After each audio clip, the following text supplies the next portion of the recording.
Hello and welcome to episode 4 of the Bearded Gamers podcast. So today you have the privilege of being in the company of Sir Daniel Stark, representing Robb Stark, the King in the North, and I'm joined by Sir Brent and Dan of House Lannister. Hello, welcome. So if you haven't sort of been able to guess already, we're doing a sort of Game of Thrones-esque episode today, aren't we? To give you a little bit behind the curtain there, it's taken about 5 minutes to even say that last name. I've been sat here for ages going Clegane. God, why did I just say House Lannister? Why did I just go, I am Sir Brentos of House Lannister? You could have said that, but it's more fun to be one of those badass brothers. So you're like the Definitely. Hound, the Mountain. What would your sort of nickname be? So your brothers are the Mountain and the Hound. Hound, I guess I'll just be a little kitten in the Kitten. corner. The long lost proclaimed brother, the kitten. I like it. So what have we got coming up in the show today? Alright, so as you haven't already guessed, we're going to talk about a little game called Song of Ice and Fire, which is So based. new out? It's new out, yeah. It's based off of the books by the same title, but has obviously become popularised due to the TV show and Game of Thrones. Cool. And then we're going to do for our segment towards the end. Haven't played it in ages. Yeah, looking forward to that. We're going to talk about Munchkin Space Pirates, which is That was our version of the game that we did yeah, the other night, wasn't it? Yeah, so lots to look forward to. definitely. So we're going to start off and kick it off with A Song of Ice and Fire, Game of Thrones. Yeah. So we mentioned in a previous episode that this was a Kickstarter that was going to arrive, and it arrived a few weeks ago now, actually. And Game of Thrones is obviously hugely popular at the moment. It definitely is, because it's now on its 7th series as a TV show, isn't it? Yeah, and Yeah. there's one more to come. The last one. What's going to happen? I honestly don't know how it's going to finish. Like, I read the books before sort of seeing the show, so I had a sort of good idea of what the characters in this game were going to look like, because it's more heavily based on the books than it is the show. So you're not going to see any sort of show tie-ins. But I thought we'd just talk a bit about why we love Game of Thrones, actually, to start off with. See what? Because you introduced me to Game of Thrones. Did Yeah, you did, because I was I didn't read the books. I have since bought the books. I bought them all. They're on a lovely thing on my Haven't shelf. read them, though. They look really beautiful. I think I've read about the first 5 pages, and I got a bit like, I don't understand who this person They're is. quite heavy. Like, They are like, and also I think I introduced a character, and I think he's now dead. What, in the show? Yeah, no. In the actual books, I'm pretty sure you spend a lot of time getting introduced to him. From my memory of actually reading the book. Nearly all the characters die in the books. So No, that's but he died. that's a Like, normal thing. There was a lot of like, oh, this is him. This is what he's about. And then he died. I'm just like, that's a lot of detail that I now don't need to know. That's what about. George R. R. Martin does, though. But yeah, the actual TV show I absolutely love. So we're both big fans of fantasy, and this kind of, I don't know, it sort of took it to the next level, really, didn't it? It sort of came out of nowhere. I mean, we hadn't really had like a quality TV show that was, set in that fantasy universe. I think because what Game of Thrones has done is that it's taken the traditional fantasy tropes and turned it on its head. So Yeah, quite a bit. Because before this, the biggest fantasy like media-esque thing for me personally was Lord of the Rings. It's that whole like because prior to stuff like this, TV and film hadn't really done fantasy that well, because it's hard to do, because obviously it's sort of special effects. There was a lot more sci-fi stuff, but if you think to sort of fantasy, I can't really think, apart from like BBC's like Merlin or whatever it was, which, let's be honest, was a bit shit. It's not Game of Thrones, is it? No. Game of Thrones is like another level. It's like up there. But it added in fantasy, monsters and creatures, but not over the top, not cheesy, and it done it in a way that was made it available to sort of the mass audience. So people just loved that. So what I really like about it is the fact that it starts off as sort of a medieval setting, but as the show goes on, it introduces more and more fantasy tropes to the part where you then have dragons, you've got giants. And because it introduces it slowly, you don't have this like shock of people going like, oh my god, it's a fantasy show, I don't like fantasy. Yeah, they can go in and go, yeah. It's a medieval setting, I like medieval stuff, and then they go, oh okay, there's a direwolf, oh okay, there's like hints of a dragon. Yeah, I love those fantasy elements to it. Yeah, it really got me excited when it first started, and I've been dedicated to watching it ever since, as a lot of people have. Yeah. So there have been Game of Thrones board games. up, already released up until this point. You've got a card game, haven't you? I've got the card game. I've also got the board game by FFG, which is like a Risk kind of style. But is deploying your troops around Westeros kind of thing? But is that more just a Risk game with just a? No, it's not. It's not like it's Risk with Game of Thrones slapped on. Okay. They've actually added a lot to it. It's actually a very good game. Okay. I'm sure maybe another time we'll talk about that. But what we're here today to talk about is A Song in Ice and Fire, the miniatures game by Cool Mini or Not. Now, it's come out on Kickstarter and raised £1,390,000 through Kickstarter. That's quite impressive. Is that factually accurate? Did you look that up? Oh, yeah, they're slightly over that. I did actually look that up prior to the show, yes. Yeah. What? You did some research? Jesus Christ. I know. We just mumbled on about crap. But yeah. This podcast now has research. I dedicated a bit of my time. So that's a ton of money. That is a ton of money. Well, I can understand that if you think about the mass audience that Game of Thrones has, quite a portion of those, well, probably a small portion, but of those people are war gamers. Yeah. Also, the fact that it comes from Cool Mini or Not, and I think we talked about this before in the show that it earns its title. This isn't a company which is called Cool Mini or Not and they'll just release little miniatures that are like, what the hell is this? They release beautiful miniatures, and this game is no exception to that rule. Yeah. Well, let's start off. Let's talk about the mini. So I obviously backed it on Kickstarter, so I got a few extra bits. So the core game I think has launched sort of now in retail, so you can get your hands on the main factions from the set. But because I was part of the Kickstarter, I got some extra stuff like the Boltons family with like the hounds and the dogs, some of the knights of the flayed men, things like that. Loads of extra individual characters as well, which we'll come up to. But that's what's really cool about it, is you're kind of representing those awesome battles that you see in Game of Thrones, but on tabletop form. And eventually we'll get to the point where there's massive dragon models and stuff like that. That'd be really sweet. I am looking forward to the part where you can actually have like one or two dragons, if not all. I can't imagine that they wouldn't be ridiculously powerful. Yeah. You just look at that scene in Series 7 when the dragon just canes up the caravan with dragon fire. So yeah, that'd be cool.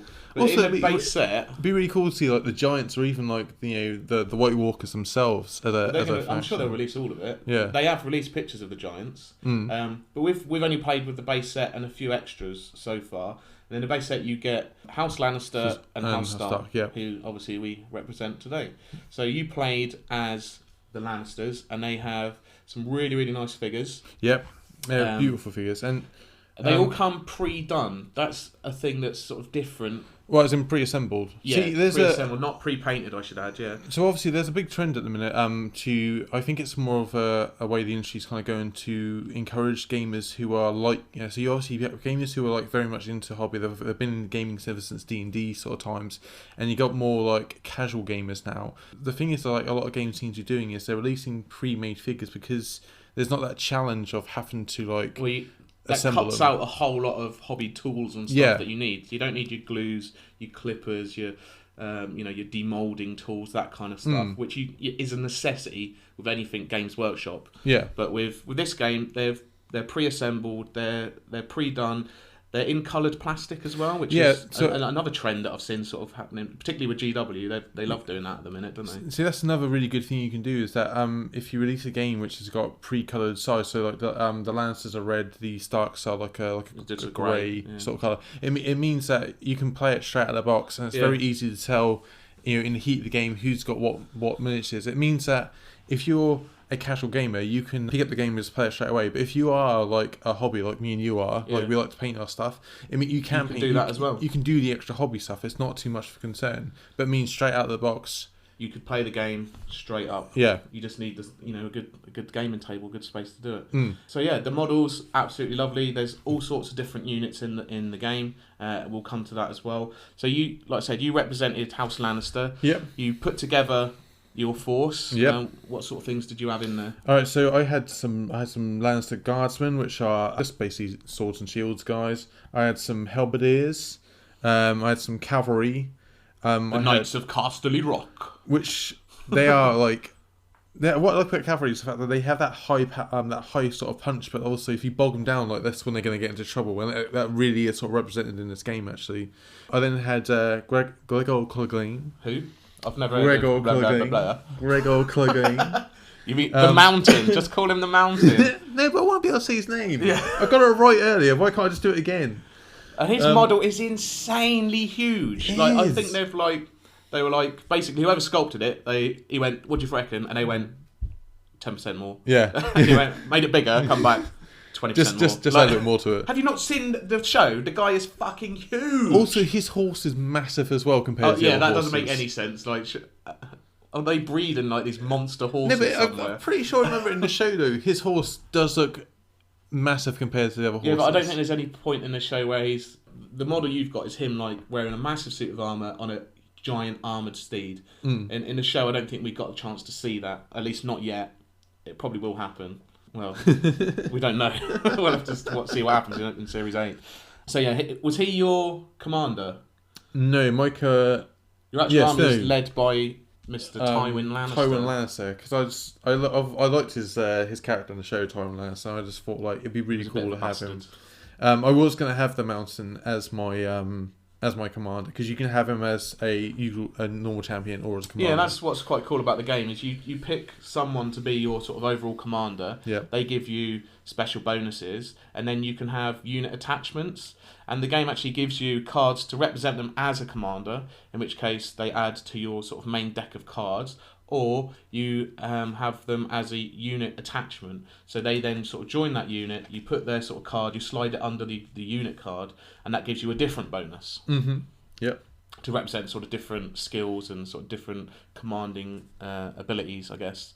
And then the last person I had two other. I had an assault veteran, which is just a unit upgrade. They're kind of like generic like leaders, aren't they? Yeah. And then I also had Cersei Lannister, which is like an advisor, which is quite a cool little addition they have to this game. Talk about that in a minute. I think if we talk about our armies, and then we'll go into. So I played as the Starks, and I sort of went with Robb Stark, King of the North. You know, he's quite a cool character in the show. Dead now, spoiler alert. And he added a whole bunch of different sort of tactics cards to the deck that I had. I also had Bran and Hodor, because they were one of the models that came with the sort of Kickstarter, and he's only as a unit upgrade, so I chose to put him in a unit of archers, like Stark archers. Mm-hmm. And by having Robb and Bran, they also give me the direwolves, and they actually didn't cost any points, so they were kind of like a free extra unit. They're quite cool though, aren't they? Because the models are lovely for those. They're like single minis. So the other thing I should point out in this game is all the units have trays. So you put all your models in a tray, and they just have their own one. Then I had a whole bunch of Stark Sworn Swords, a couple of sort of generic captains, and some sort of knights as well, some cavalry. Yeah. So the Stark Outriders. So these not as heavily armoured. Well, definitely not as the Mountain, but even the Lannister cavalry are a lot more heavily armoured than these guys. But they're quicker. They can sort of get around the battlefield. They're good at outriding, I guess. Sort of getting around the flanks. That's the thing. The Lannisters compared to the Starks, like the Lannisters are more heavily armoured than the Starks are, but the Starks are a bit more nimbler. The idea is, I suppose, that you're supposed to get more flank attacks and combination. The game's done a really good job of not only representing, what these armies would look like on a battlefield with great models, but also representing how they would act. Yeah. If you just think back to, I think it's maybe Series 1 or 2, when Robb captures Jaime Lannister as a battle that you don't actually see in the show, but they talk about how he outflanked him and sort of attacked from different positions and took the Lannisters by surprise. And it's exactly what you can do. Yeah. In the game, represented by the sort of tactics deck, your tactics cards. And like I say, when you have a commander, you add some cards to that deck based on your commander. So Robb Stark has hit and run tactics, superior positioning, tactical regroups, and they give you a bonus that you can play during the game. And then I also had Catelyn Stark. So she was my NCU, is what they call it, sort of a non-combat unit. Mm-hmm. And you had Cersei Lannister. So we had the kind of the women in the background sort of influencing things. And that's what's quite cool about them as well, is that they're not represented on the battlefield, but they still have a model and to sort of go on this little board at the side. Yeah, they're not just like it's a called little tactics token board. Yeah. But that's quite cool about, when you think about Game of Thrones anyway, there's so many different characters, and not all of those characters are going to be on a battlefield fighting and duking it out. Yeah, so because what these two ladies are doing in our game is like like Dan said, they're behind the scenes, which is a lot of what Game of Thrones is about. Game of Thrones isn't necessarily about is the show, not about the actual battle itself. It's about what happens behind the scenes that actually leads to the battle's outcome of what they actually, how they all the intrigue and the sort of espionage and plotting and sort of deceit and all that sort of stuff. And that's what these ladies are doing behind the scenes. Well, Cersei's definitely good at it. The bitch. Catelyn starts kind of innocent in all of it, I think. I don't think she's innocent. Yeah. So this board, this tactics board, sits at the sort of side of the battlefield. And once you'd sort of set up, you've got your sort of troops in position. You set up the battlefield how you want. You know, it looks like any other sort of war game at that point. Yeah. You've got all your units in their little unit trays, which make it obviously a lot easier to move around. Mm-hmm. You've then got these non-combat units who sort of sit at the side, and then on your turn, in this alternate activation system for it, you can either activate one of your units on the battlefield or choose to activate your NCU. Okay, and so your NCU has got, there's 5 slots that it can go on to, and these 5 slots are the Crown, and the Crown represents political manipulation and subterfuge. Subterfuge, I like that word. Oh, it's really good, isn't it? You've also got Wealth. The Wealth zone represents the house using its resources to reinforce the battlefield. That's the one you used a lot. Oh, you obviously Cersei Lannister's just sort of flashing her cash all around, but also all the time. Each faction gets a bonus in certain areas. So the Lannisters are particularly good at the wealth section. So like when you pick Cersei to go onto that bonus, so not only do you get like a bonus for that round, so with the wealth one it's restore up to 3 wounds or remove a condition from a unit, so kind of you representing, I guess, sort of paying for the extra soldiers at the last minute. But then also Cersei then triggers her own ability, which is kind of like scare tactics, like so she influencing the enemy, sort of putting doubt in their mind. You're like, ooh, or trying to pay them off, that sort of thing. Which is very, very sort of like reminiscent of the show and the books. Basically her being a bitch, which is what she does in the show. But going back to the whole thing of like it's a Lannister tactic, is that some of their cards are, if you control the wealth section, you will also get an additional ability, which is why the Lannisters are very, very good at the wealth. So we only had one like non-combat unit each, so it only meant we could control one of these sections each turn. But you could have an army which you sort of heavily use those areas to try and really control the battlefield. So we had the Crown, we've got wealth. What else can you do on this tactics board? You got tactics. The tactics zone represents communication and strategy plotting across the battlefield. That gets you extra cards, I think. Yeah. Yep. You can draw extra tactic cards. And the last 2 are combats. So the combat zone allows you to have an extra round of combat. So you can order one of your units to make an extra attack.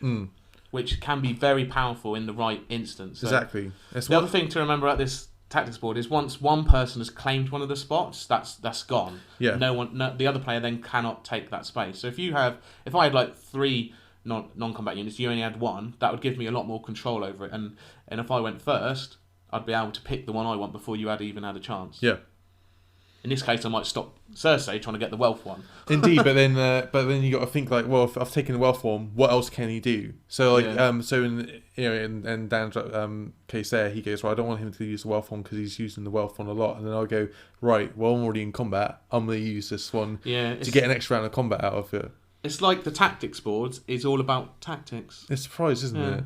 It's crazy, that, isn't it? It's like they need it. So the last one is maneuver. So again, that's kind of you represents orders and sort of you sort of swiftly advancing across the battlefield, as it were. So that one you can get an extra move. Quite handy with a unit like the Outriders, like the Stark Outriders, because they get a free move as part of their actions anyway. So that just makes them even more sort of swift. You can really rush down someone's flank. So you can see how this tactics board can really influence the battlefield. Yep. Which is quite cool. I love that aspect of the game. The fact that they've added in this extra kind of thing. You don't sort of see.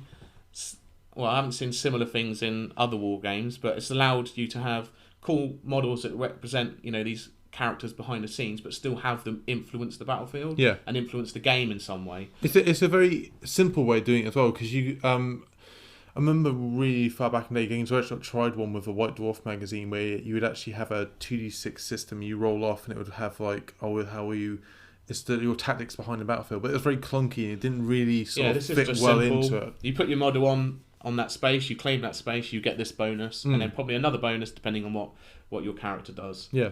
Really cool.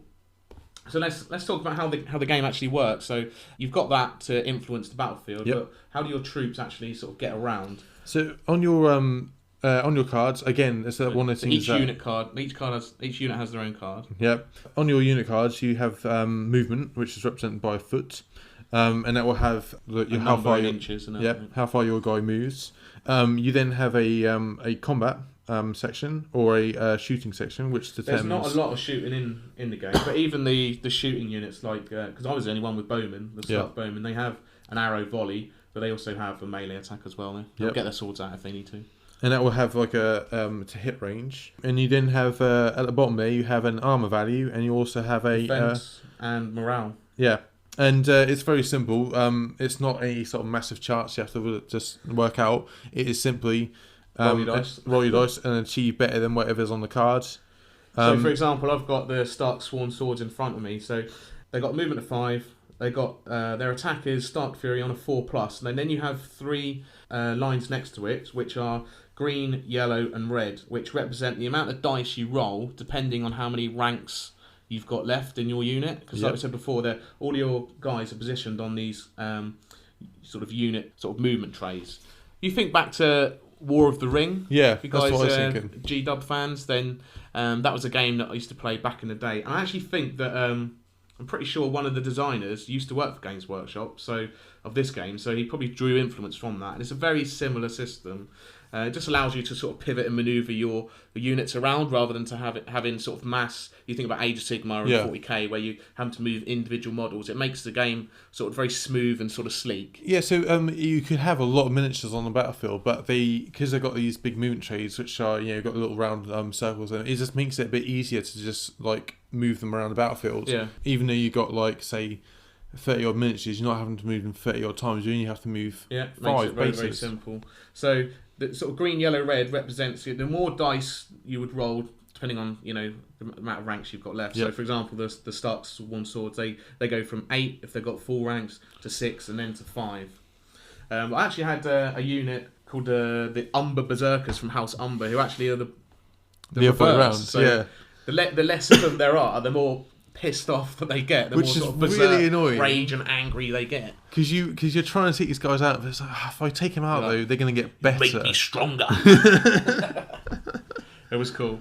And then their defense is 4+. So again, just tells you what you need to roll. So like we said with Legion last week, just having that simple system there just makes it more fluid. So I'd roll 8 dice. I need a 4+ to hit. Brilliant. So then you choose your defense. How many hits did I get? I got 5. Yep. You roll your defense, which probably for your guys is a lot better. Yeah. I was gonna say for my knights it's a 3+. So for my normal guys it's a 4+. You roll a 2 or 1. You take a wound. Yep. And then normally each unit's obviously only got 1 wound. But the knights have got sort of 3 each. Yep. So they're a bit harder to take down.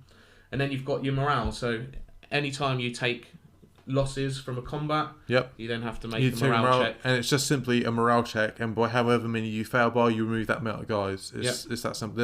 There's none of this like leadership test. Do I have to rally? Do I have to run away? It's just simple. I think Age of Sigmar uses the same system at the moment, but it's just simple. Yeah. Then the only other thing you might have on a card is like unit specific abilities. So you have like Lannister supremacy. You've got things like orders that you can issue out. Yeah, so like Lannister supremacy means that if they take a panic test, so if you take damage, just a panic test, if they pass it, then the enemy has to take a panic test with -2. So it's like there isn't a lot of modifiers necessary to your rolls, but when there is, it's pretty simple. So it's just straight up -2. And there are lots of keywords that add extra sort of depth to the game as you go along that you'll sort of discover. But the order system works quite well. So like I might add a unit captain to my Stark Sworn Swords, the Sworn Sword captain, and then they get the order martial training. And then I can put an order token on this card and I would get that ability. And you can only do the orders once per round. And for this instance, it's when this unit makes the melee attack or after the attack dice are rolled, the enemy unit becomes vulnerable, which means that I can force them to re-roll their defense dice if I want to. What's also quite simplistic about the game is that each unit only gets one activation, so you can only do one thing with each unit every turn. This is where the tactics board really comes into play, because obviously you can then on top of that, so you could say move your as its activation, you can move that unit into combat, and then claim the friendly unit may make a free attack action and get an attack off. Yeah, you can get 2 attacks doing it that way. Oh, so your actions are very simple. You've got maneuver, so you pivot. Spend because you're on your tray, obviously, so you can sort of pivot it where you want. You move your inches and then pivot again. So that gives you sort of flexibility to move around. Yep. Or you could do a march where you get to move double, but you can only pivot once you've finished your march. So it means you're going to be going sort of in a straight line. Well, you're going to be marching. Well, that's right. Yeah. One foot in front of the other. You can charge. That's how you'd get into combat and make an attack. But like Brent said, you could then later on that round go, well, actually, I'll go on the combat tactics board and attack again. Yep. And then you've just got attacking, and then the other thing you do is retreat. Mm. So what's that? Like 1, 2, 3, 4, 5. There's 6 actions that you can do. And bear in mind, when I came around and played this, like, you just flick through the rules to get a general idea. I hadn't played it. I mean, immediately I've been playing games so I can pick up. I'm quite good at picking up games, but it wasn't too much to pick up. Yeah, it was nice and simple to get going. Didn't take long. When you've only got a sort of simple set of actions, it then just becomes like, well, how do I influence the battlefield in the right way? Do I pick this unit to go first? Do I charge with this unit? And you got to think, as soon as I sort of clash into your side, then you're reacting to that. So then you might send some guys around the side. And you get bonuses if you're in like in the flank or in the rear. You get extra dice, and you found that was quite useful with Mr. Mountain, didn't you? His knights. So I managed to get him because the knights can get a free movement, and then they can actually do their activation. Yeah. So it allows me to get onto the flank. Then what my attempt was to do was try and roll up the flanks. That great thing you see in movies you read about in stories. There's a great one in the Two Towers when when Gandalf comes in, just the Knights Rohan just run up the Uruk-hai's flank. Great, that's what I'm going a good example, for. Yeah. That's what you tried to That's what I tried to do. It didn't quite work out that way. He kind of smashed in there, and then... Well, I saw him coming. He's pretty big. Yeah. Like, not having this. I think these knights are just going to charge through the flank of my entire battle line. Don't think so. So, I kind of got a bit bogged down there, really, didn't I? Yeah, I think I just sent everybody I could. Oh, and that was where Grey Wind and the other direwolf, so... Yeah, that was Summer and Greywind. I had 2 of them. Yep. I committed them both to the same flank. So, and they're very, very maneuver. You think they're just a single model. So, like a unit of knights is quite flexible because it has the extra maneuver. But these guys can cane it around easily. They can spin around all the time as well, because obviously, like big units, they have a facing, but the direwolves, I understand, they can kind of like change their direction quite easily, can't they? And your knights were trying to get to where Bran and the archers were, because I mean they weren't doing masses of damage, but I think you were like, oh, they're on the flank. I'm going to try and get through there. And Summer is obviously Bran's direwolf. He's like, I'm not having this. I'm not going to let you get in there. So I just thought he just caned it forward, and he gets extra attacks or extra dice when he's protecting Bran. Yep. Which obviously helped eventually bring the mountain down. But he was a big bastard. He took a lot of damage, a lot of brute. And I think that's why he's called a mountain. And one of them is one of the wealth tactics, obviously that Cersei was getting quite a lot, is restore up to 3 wounds. Yeah, I think that's an entire knight. That is, yeah. Or 3 dudes nearly a mountain. Mountain's got 4 wounds. I don't think you can bring the mountain back to life. Although, to be fair, that's what happens in the show. So that is entirely possible in this universe. Yeah, excellent. So let's talk about the sort of different scenarios. There's different ways to play the game, isn't there? So we were playing the Winds of Winter. Which is, I kind of like this. It's a different way of playing war games. Because normally when you play these sort of war games, it's like you got different deployment types, and it's just a case of put you guys down and just fight it out till the end. Yeah, you can play this game that way. If you can, but it makes it more exciting to do other things. Yeah, exactly. So you got ones in here where you start off with a small portion of your force, and as the game goes on, like additional parts of your force come on. You got Clash of Kings. Yeah, that's that one. You got a siege game as well. Your classic like. Yeah, the actual game did come with like castle walls and bits of terrain that you can use.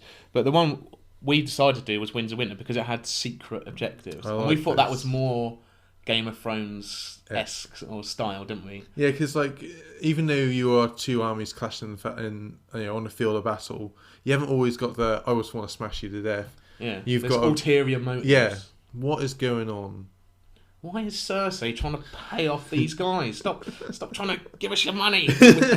So we had lots of cards which represented different things that you can do. So and they give you victory points. So there were still objective points on the map. Yep. So some of the objective cards or secret missions would mean you'd have to capture certain objectives, but some of them were like just score this mission if 3 or more enemy units have the same condition type, and then you'd get 3 victory points. Maybe you just had to make 3 charges that round. Yeah. Score a victory point if you control 2 or 3 points on the tactics board, that kind of thing. So you always had that kind of in the back of your mind of what you're trying to do, and it was secret, so the other guy didn't know. Exactly, and what's kind of nice about that is like you don't know what they're trying to do, so you could be doing things and going right. I'm going to try and do this. I'm going to move these guys over here, and they're going like, yep, keep going, keep going. This is exactly what I want you to do. Fall into my trap. Yeah, happened a few times, didn't it? But yeah, that was a good scenario, and I like the fact that they've put those different games of sort of game modes in the game to make it different every time you play. Oh, one other thing I've got to mention in the miniature section actually is with the Kickstarter edition, they released the throne itself. Oh yeah, there was a model of the game not the Game of Thrones, the throne from the Game of Thrones. Yeah. The Throne of Swords. And it's incredible. Like, because the thing to remember is it's based on the book one, not the show one. So the show one like looks impressive. When you watch the show, you see that chair for the first time, you go, that is a cool chair. That's cool. It's about, 20, 30 swords in that? 'Cause the idea is it was all of the swords from the battle that then the dragon breathed the fire and burnt them all together and formed them into this chair. Yeah. But there's supposed to be thousands of swords. Yeah, so in the show, it's like it's a standard. It's a chair. I mean, it's a impressive looking chair, but it's like a standard throne-sized chair. The one from the book has steps going up, leading up to the throne. Like, that's the throne I want to rule from. Yeah, exactly. It makes the other one look pale in comparison. Really, although I'd hope that they put a damn lot of cushions on it before I sat on it. Put a sword up the bum. Yeah. So yeah, that was just a Kickstarter. It's sort of exclusive. Yeah, it has no bearing on the actual game itself. But I probably will paint it up. I mean, I suppose you could use it as a first player marker. Can you? Yeah, you could use it as that. But so I've already started doing some extra bits for the game because we enjoyed the game. We'll talk about our sort of review sort of in a minute, or sort of our first thoughts. But the game came with like cardboard cutouts of terrain. Yep. I was like, yeah, that's cool. Like in your first game when you want to sort of kick it out, get it out and play straight away. But I thought I'd make some terrain so I can make the board look pretty cool. So I built up the forests. There's like stone walls and hedgerows and stuff like that, which influenced the game in sort of different ways. Yep. And also, I mentioned before in a previous episode that I got the terrain crate Kickstarter through. Yeah. And that came with a bunch of tents and sort of things that you'd have at like battlefield campsites and stuff. Yeah, and you've painted them up to look like a little Lannister. Yeah, I've made a little Lannister camp, a little Stark camp, and I've done a slightly smaller Bolton-sized camp as well. So again, just to put around the tactics board, it just brings your game to life a little bit. Or you can even just put it in the corner, like if you put it in the corner of the board, it just makes it look as though it's like we're on this battlefield, and up in the hills there's like that's where Cersei's hanging out. Yeah. Influencing the battle from there. Shuffling her money around. Just counting it. I think that's what she does. Like, behind the scenes, it shows just counting all her money. What a bitch. So yeah, you can bring your game to life in multiple different ways. And I'll get some pictures up on the Instagram. So have a look on there. Just search for Bearded Gamers Podcast. Yep. You can see some great pictures of the sort of shenanigans we get up to. So what do we think? Obviously the game's young, it's very early, but what are our first impressions? What did you think overall from the first game that we played? I think it's a game where like I can see playing this even with the basic scenarios you got here. I mean, I particularly love the secret objective ones. I mean, that's just really fun to play. The game is very easy to pick up, which is one of the things I really like is like even though it's a grand game, it doesn't take long to set up. Yeah. It's very easy to pick up and play. It takes a little while to pack away. Oh yeah. It can take a while to pack away. Although Call Me Not have done this thing where they they show you where the models go, and they've put like trays in the box so you can put your models away quite they've got easily. those plastic inserts, haven't they? Yeah, plastic inserts. But if you painted up all your models, you'd probably change that anyway and put it in a nice sort of carry case. But yeah, I also really enjoyed the game. I haven't played it enough yet to sort of give it a full review or say it's amazing or it's bad. But at the moment, I want to play it more. I really want to, get into customizing the armies and stuff like that. I want to try out all the different units and just, get stuck in and play it a lot more. I suppose to me, it's a bit like Star Wars Legion, and the fact that it's a really good start to a game. Yeah. It's just one of those things you want to go, can you just speed up this whole process of bringing stuff out, please? Because I want to know where you're going with this. Well, yes and no. I both agree and disagree with you there. I do want to see more cool stuff, but at the end of the day, it's my wallet that hurts. If they're bringing all this cool stuff out for Star Wars and they're going to bring all this cool stuff out for this game, I am going to have no money. Because there's no way I could resist not buying it. You know what I mean? Particularly the Star Wars one, but Game of Thrones is very close to my heart as well. So, it's exciting. And they've previewed some stuff at some of the the gaming events, both in sort of UK and America. I don't know if you had a chance to see, but no, I haven't briefly mentioned the Giants, the next factions that are coming out of the Night's Watch and the Wildlings. Oh, looking forward to Wildlings. The Wildlings they're pretty cool. And that's gonna change the game again. Yeah. And that just already I've got thoughts in my head. I'm like, I could do a board of the wall, like a cool ice wall, snow themed board, and we can duke it out. You can I suppose with the Wildlings and the Night Watch come out, you can recreate that scene where the Wildlings trying to get over the wall and there's the Night Watch on top. Just imagine it. Just imagine where the game can go. So it's hard to give it a review at this point, but I do really enjoy the game, the way the system works. I think it's fluid. I like the fact that the tactics board adds that extra depth. You've got those characters that are in the background influencing things, so you can still have your favourite characters from the show influencing the battlefield the way you like. So overall, definitely gets a thumbs up from me. Yeah, definitely. And also there's scope as well that they've got these lower key characters where you don't need to have all the characters, so you can kind of forge your own. Forge your own narrative. Yeah. You don't have to have Bran and Hodor and the Mountain. You can have Jimmy Longbottom from the depths of the kingdom. Do you know what I mean? No, definitely. Whoever you want, form your own stories and create your own tactics deck and sort of customise. Yep. So, really good game, really Lovely good game. fun. We had an awesome time playing it, and we will play more once I've painted all the models up, which is a ton. Right, that brings us around to the end of our sort of first feature. When you say paint the models up, I mean just looking at your cabinet right now, there's a bunch of models there you haven't painted yet. Yes, all right. I'm just I've got lots of models to paint. Hey, I'm in the same boat. I've got a whole box of just models I bought and gone oh, they're really cool models, so I'll start painting them. Then I buy some last. Go, I'm gonna paint that as well. Well, the problem is stuff keeps coming out. I start one project and then ooh, something new and shiny. I'll paint that. But now I've decided I'm gonna paint up all the Legion stuff first. Then I'll start painting all the Song of Ice and Fire stuff up.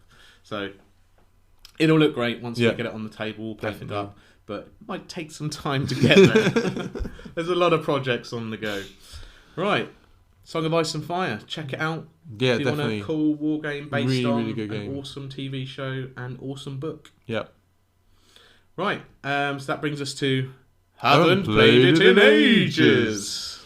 So, our recurring feature. Yes, indeed. So for this one, we decided to return to an old classic, Munchkin. Munchkin. So, and I think this is the longest period of time where we haven't played the game in ages, because it has literally been so far an age since we played this. So far, because when I was talking about it with Rachel, she was like, "Why don't you play Sorry?" I was like, Sorry? Yeah, the ball game Sorry, and I was just like, "Yeah, I've literally not played that in ages." Though. Yeah. Well, no, she was just giving ideas. Why don't you play chess? We don't mean games from the ages. But yeah, Munchkin, if you guys sort of don't know, is the game that we mentioned a while ago, which has 10 million expansions, I think, officially on Board Game Geek. Well, officially on Board Game Geek, million, it says 149 expansions, but That does include the mask you can get. You can get a mask of it. You can get different boards for it. You can get boxes for it. So there's loads of different iterations of game as well. Yeah, if you were going to say like actual expansions to it, I think you're looking around about 120. But that does include like little bumper packs for it. Yeah. I went through a stage of collecting a few of the different Munchkin games. So did you, didn't you? When I first was introduced to it, I was like, "Oh, I'm going to get all the expansions for it." I got quite a lot for it, and then after at what point did you give up and go right? I think after about 10... I haven't got a big enough house to fit all these expansions in. Yeah, it's like, if I always want to play Munchkin for the rest of my life, I suppose I could just dedicate my life to buying Munchkin. Yeah, you wouldn't have any other games in your collection. No, It'd just be all the different Munchkins. Like, so the original Munchkin is one that sort of got us started on it, obviously. Yeah. It came out, I don't know, God knows how long ago. It came out in 2001. It's Steve Jackson Games. It came out in 2001, that's when it came out. Really? Yeah, I looked that up. Oh. I researched. I did some research with the show. Yeah, I looked that up in 2001. I just want to talk about games. So yeah, Steve Jackson Games. So he originally worked for G-Dub as well. So. Oh really? Yeah. Did everyone just come from Games Workshop? Did Games Workshop just people, spawn like? It spawns games all over the place. But I think the idea behind it was you could play a kind of RPG, D&D style game, but without all the bollocks. But also, it's a real Mickey take out of the genre itself. Yeah, it's a humorous, light take on fantasy tropes. Yeah. So that was the first original game. So the way the game works is you've got door cards and treasure cards, yeah? Yep. And you have to reach level 10 to win. You have to be the ultimate warrior, Randy Savage, to win. Yeah, you have to get to level 10. And you start off as, whatever sex you are. So for us, we would be two male adventurers. Little girl for you, then. Well, thanks, Dan. So yeah, you start off as like just a generic. You've got no class. You got no class, and you're a human as well, which is important for later on. You'll get dealt a bunch of cards, which will give you sort of ideas of what to start off with. So you might get orc as a race. Yeah. Or we might get or whatever. Or elf. You might be a class of a druid or whatever. And they're just cards to represent it. And they've got funny little pictures on little cartoon versions of them, haven't they? I quite like the cartoon drawings, so that's quite unique. Yeah. I think. And they carry that across through all the cards. And the idea is you have your door cards, your treasure cards. You open a door. If it's a monster, you have to fight it. Well, you don't open a door. You kick it in style, obviously. I normally do a flip before I kick in the door as well, just for style. If it's a monster, you have to fight it. If you defeat it, you go up a level. Yep. Gain some treasure. Very and then simple. your character evolves over the course of the game. And the treasure items you can get will you can put on your character, so you can get little fancy hats, you can get armour, you can get things, you can swords to carry in your hands, or little booties to wear. I mean, and again, like we said, the humorous take on it, so you could get something like the boots of butt kickery, or the truly handsome armour, or all sorts of weird crap that just makes the game funny as you're going along. So we didn't play the original Munchkin though, did we? So we did. So you can actually combine the different packs. They are all like work for each other, and we decided to play Space Pirates, which is a combination of Star Munchkin and Munchkin Booty. So Munchkin Booty is kind of like a pirate themed one. Yep. And the Star Munchkin is like Star Wars, Star Trek. Or anything space orientated. So we thought it'd be cool. There's you can get items which are ships in the pirate one, and obviously you can get spaceships in the Star Munchkin one. So you can have your spaceship stuff with pirate-esque stuff on top of it. Yeah, it just meant there was going to be some cool combos. So I had a Millennium Penguin. The Millennium Penguin, obviously, a take on the Millennium Falcon with a axe on the front of it from the cutter. Cutter on the So you can combine all sorts of crazy cards in different ways. So we had it was me, you, our friends Roger and John. So we did it on our Tuesday games nights, which you're all familiar with now. The whole gang wasn't there, so we thought let's play a game we haven't played in ages. Munchkin and Space Pirates. Space Pirates. So over the course of the game, like I said, you go up levels and you'll sort of evolve your character by getting different items and stuff like that. Who were you? Well, you had the Millennium Penguin. I had the Millennium Penguin. I had shiny armour on. Yeah. What else did I have? I was at one point I was a Spanish pirate. You were a Spanish pirate. Well, I was a bilingual Spanish pirate. Bilingual Spanish pirate. So you can when you pick up the different cards, so like you can be race, you can be class, you can have language as well. You can only have one of them. That's from the pirate Spanish accent. Accent, yeah. I think officially in the rules it says you have to now speak in that accent for Well, the rest of the game.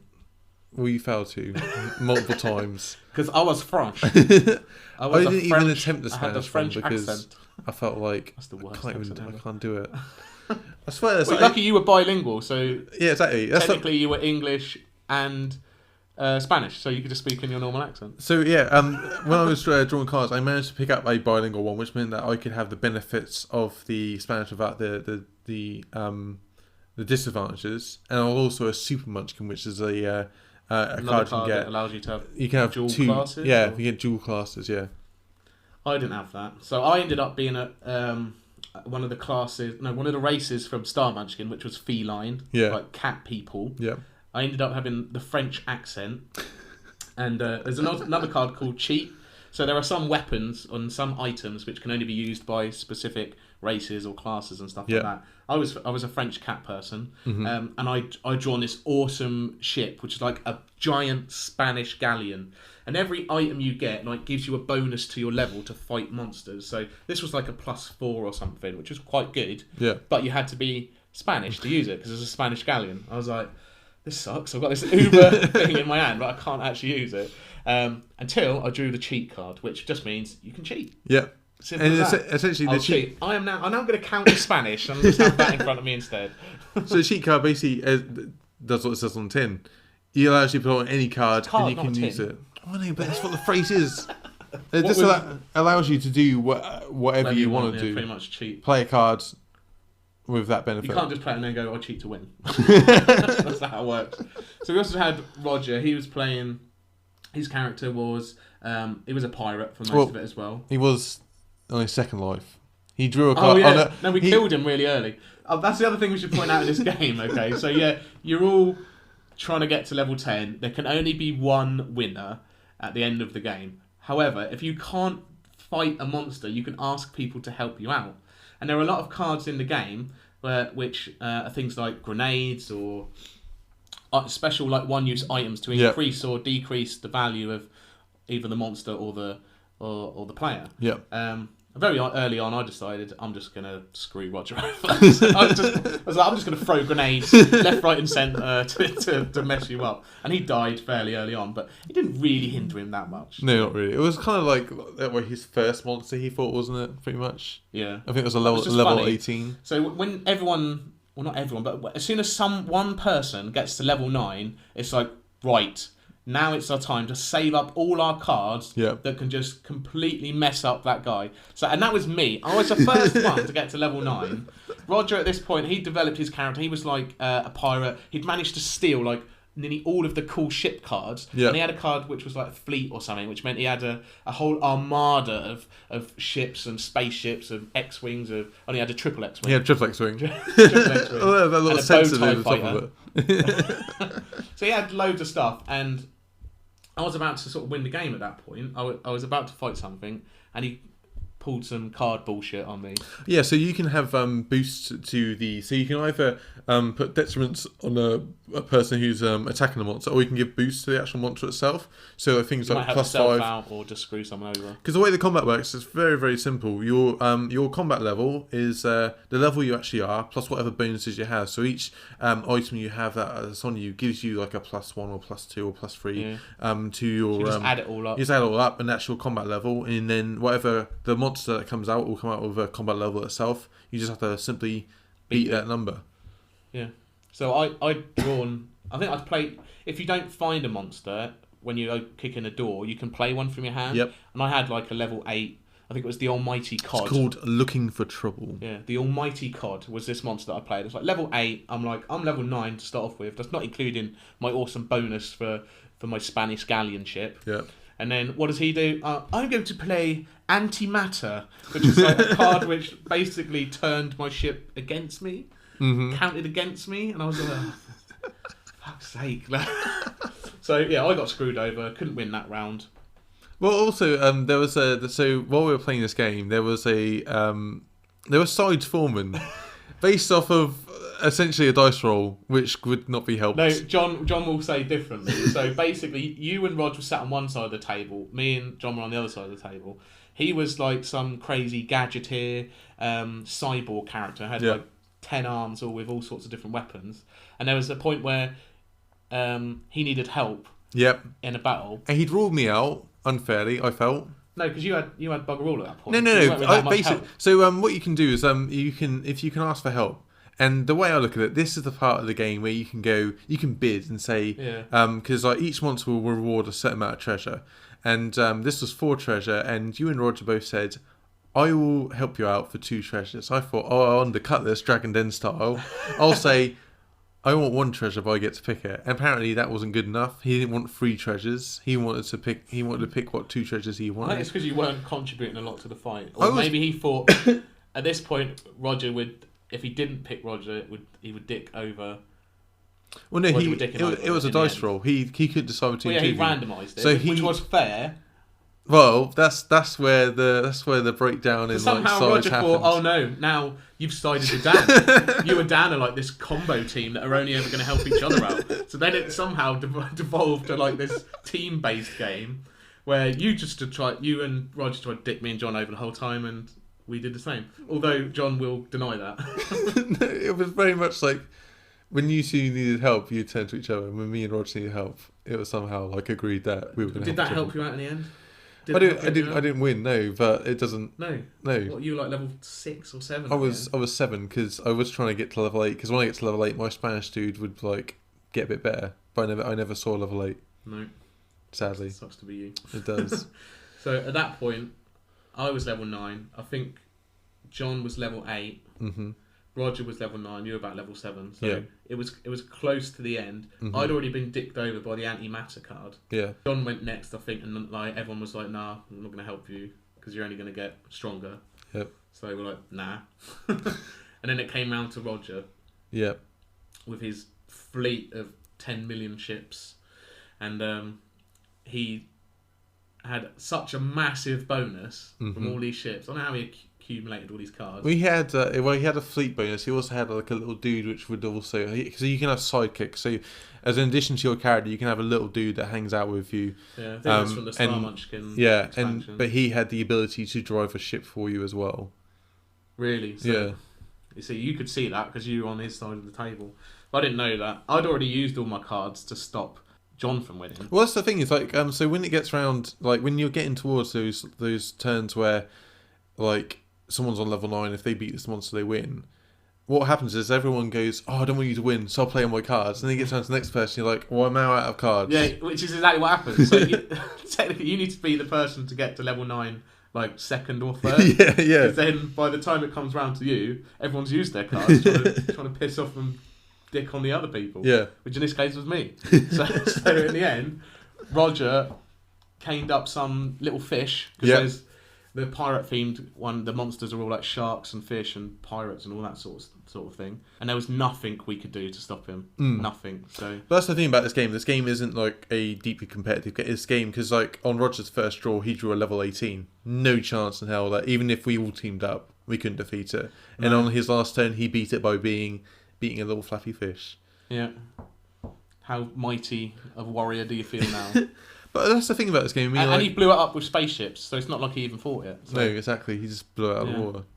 But he won the game, and and that ended with Roger dancing around on top of the table. But the thing as well, like there was like a little cold war going between me and John throughout the entire thing. So very early on, he had a card which could remove footwear.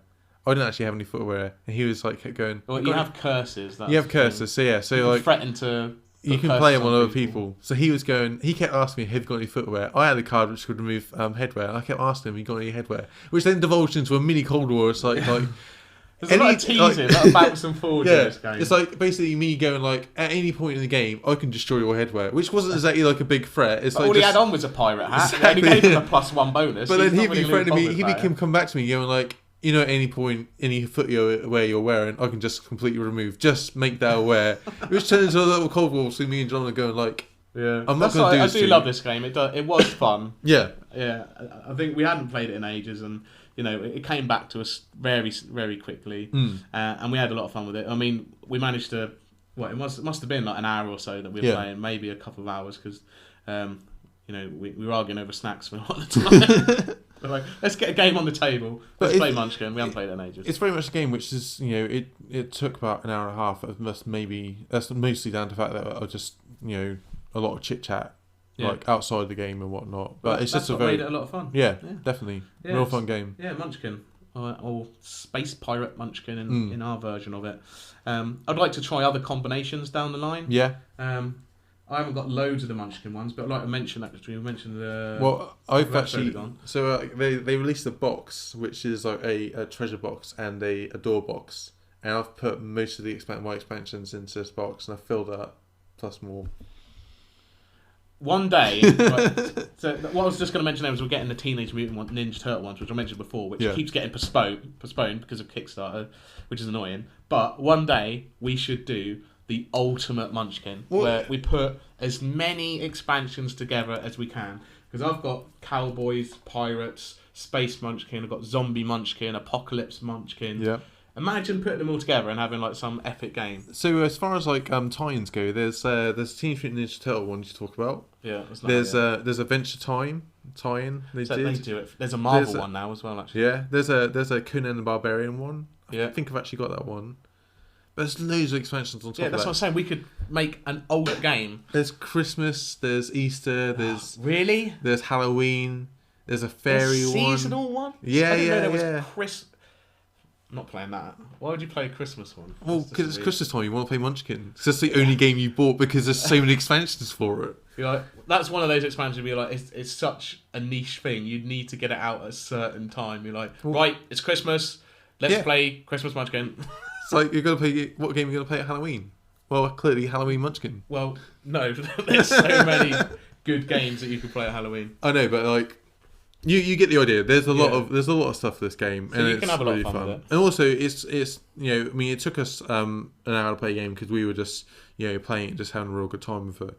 But it is a very much like you can play it as a short sort of sharp. Yeah, you can play it in the pub as well. It doesn't take a lot of space. Yeah. So yeah, happy with that. That was haven't played it in ages. Good fun. Yeah. So that about brings us to the end of our hour, mate. Episode 4. Yeah. In the bag, as they say. Yeah. I don't know why they put it in the bag. Yeah, people want to listen to it. It's going to be all muffled. I know, but we put it in like just one little bag and just let it out. Yeah, so maybe at Christmas time. What do you like? So join us again next time for more board game ramblings. Definitely. See you next time. Bye-bye. Bye.